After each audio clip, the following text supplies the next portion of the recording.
Il y a 10 ans, il y avait une dizaine d'États qui avaient annoncé officiellement qu'ils ne participeraient pas aux événements de commémoration. Cette année, c'est plus de 30, donc c'est vrai que c'est une victoire.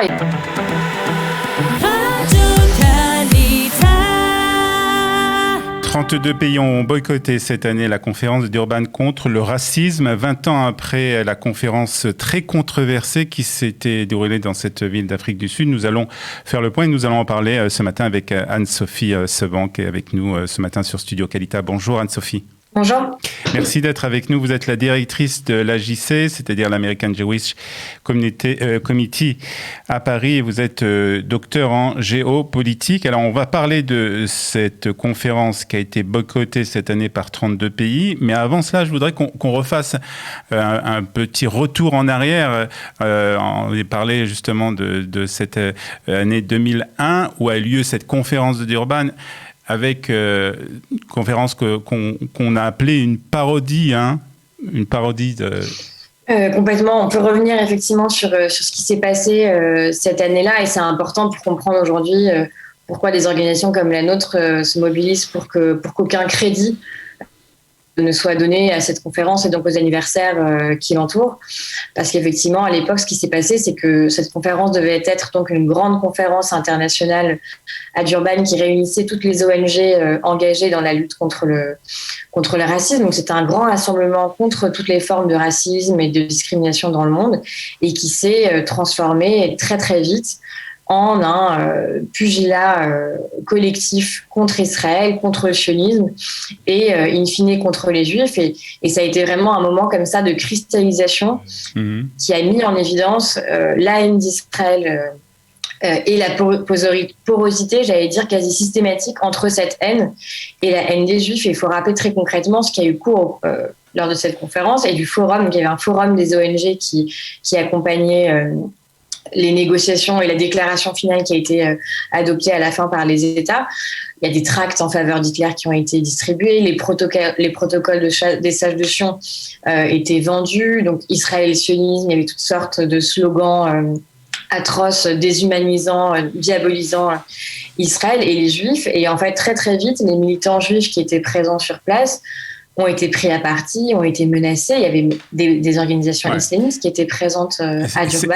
C'était une forme de surprise. C'était vraiment C'était une surprise surprise pour les organisations juives et pour les organisations qui s'attendaient pas du tout à ce genre de réaction de la part des organisateurs. Non, pas du tout. Et d'ailleurs, c'est ce que témoigne Joëlle Fils, donc qui était à l'époque la présidente des étudiants juifs européens, et qui avait écrit sur place un journal pour raconter ce qui se passait sur place. Et elle disait effectivement, on s'y attendait pas du tout.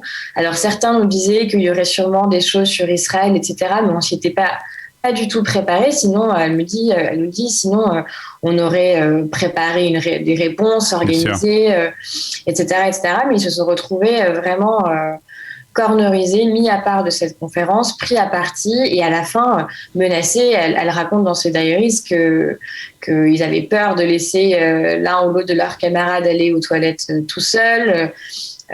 Voilà, et qu'ils ont été insultés, etc. Enfin, c'est vraiment frappant de lire son journal qu'on a d'ailleurs édité à plusieurs reprises il y a 10 ans et qu'on a réédité cette année. Vous pouvez trouver sur notre site internet et qui donne vraiment corps à ce qui a pu être ressenti sur place à l'époque. Alors, cette année devait avoir lieu en fait une cérémonie pour commémorer justement ces 20 ans de cette conférence de Durban. C'est ce qui devait avoir lieu ?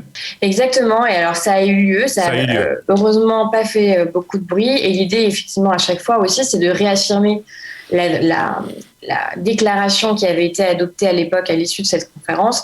Et cette déclaration aussi est totalement nauséabonde, puisque elle parle d'Israël. C'est le seul conflit qui est cité dans cette déclaration, c'est le conflit israélo-palestinien.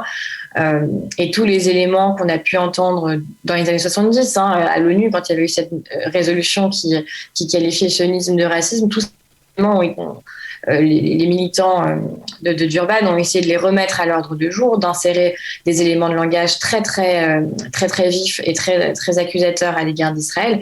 Et c'est aussi pour ça qu'il nous semble vraiment important que les États membres des Nations Unies aujourd'hui ne redonnent pas du crédit à cette déclaration et à tout ce qui a pu être adopté ces jours-là à Durban en 2001. Alors justement, c'est ce qui s'est passé cette année, c'est que grâce au travail donc, de votre association et d'autres associations, je suppose, vous êtes arrivé à ce que 32 pays ont boycotté en fait cette conférence. Alors comment on arrive ? C'est un travail dans les coulisses de la diplomatie mondiale ?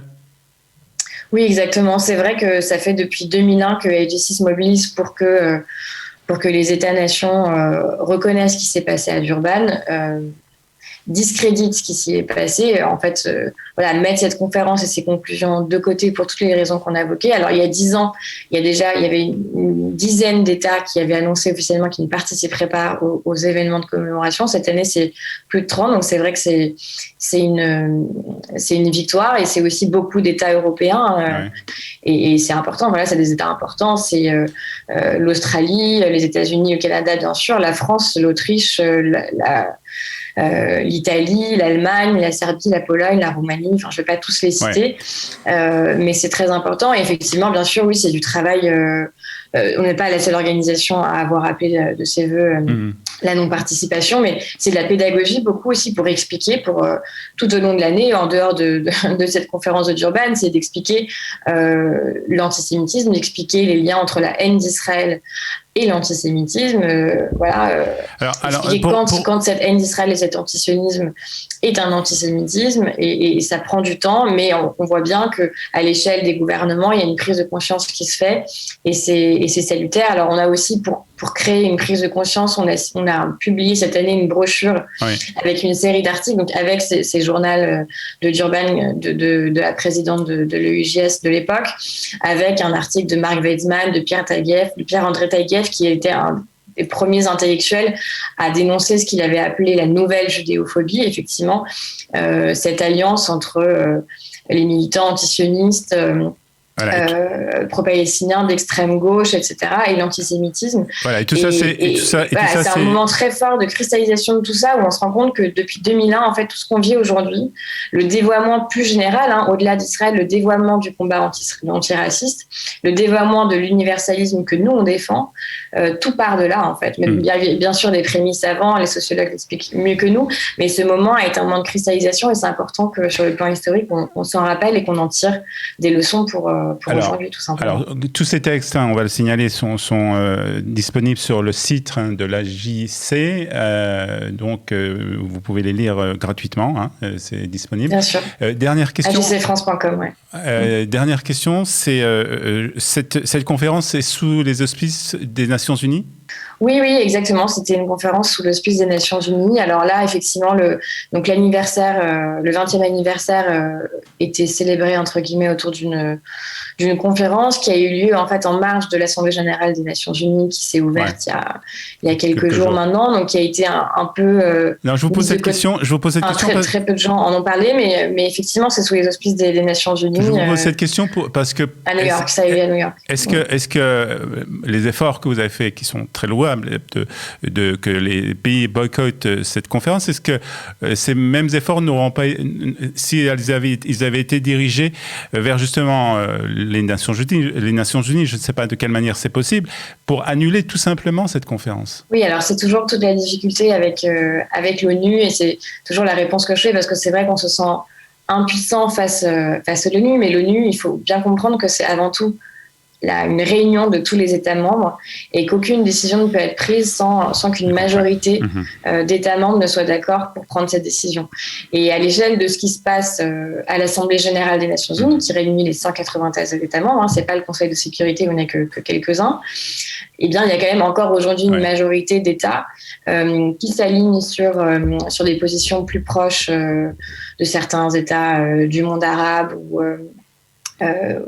du continent africain, asiatique, etc., et qui fait que tous ces pays ont participé à cette conférence et donnent un certain crédit, après plus ou moins de loin, plus ou moins par intérêt, parce que il y a toujours un alignement entre les grands groupes géographiques d'États, mais c'est difficile. J'ai compris.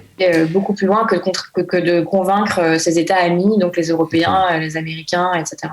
32 pays qui ont donc boycotté cette conférence à Durban. Merci beaucoup Anne-Sophie Savin d'avoir été ce matin avec nous sur Studio Kelita. Merci beaucoup à vous.